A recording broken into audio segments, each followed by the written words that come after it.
Ồ, tức ơi. Chào ơi này bạn này lấy rô sạt tiết. Đâm chơi cái đó. Bừng mùi. Tức ơi bạn ơi. Bừng lụp rô. Cái đó là đo mình chơi. Bừng đen thay. Chào bạn ơi. Bạn tay rô tiết đi. Lấy rô bạn ơi.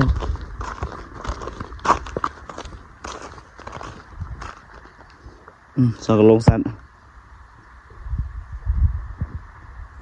Chọc bạn. Chọc đôi.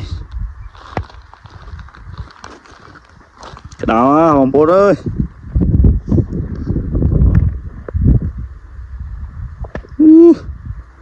Chọc vào đây. Bạn này rô tiết đi. Khăn mua tập bay ngay. Không bán bưng nữa anh chờ bán rô sạt hôm là lợi khá tiệt chọc bắt đấy mơ sợi trai muốn miền cục xíu sợi trai chùa này chùa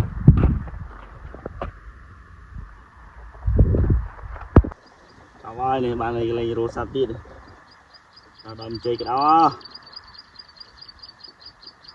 bừng mùi này nhưng là khá tức tiệt thằng một đâm rô sắt cùi trong việc cho pi mò ăn lên tốt rồi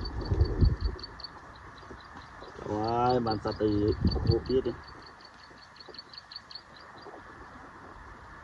mấy như là bây giờ không chăm mơ pi về ngay tiết cái này đờ rô tiết mơ đờ rô bằng mày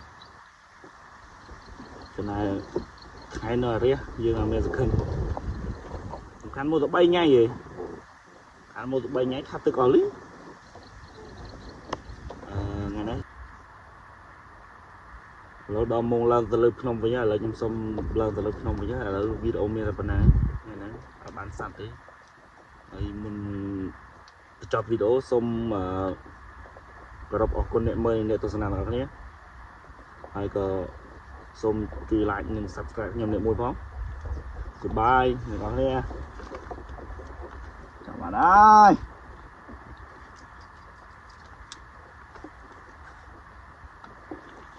bye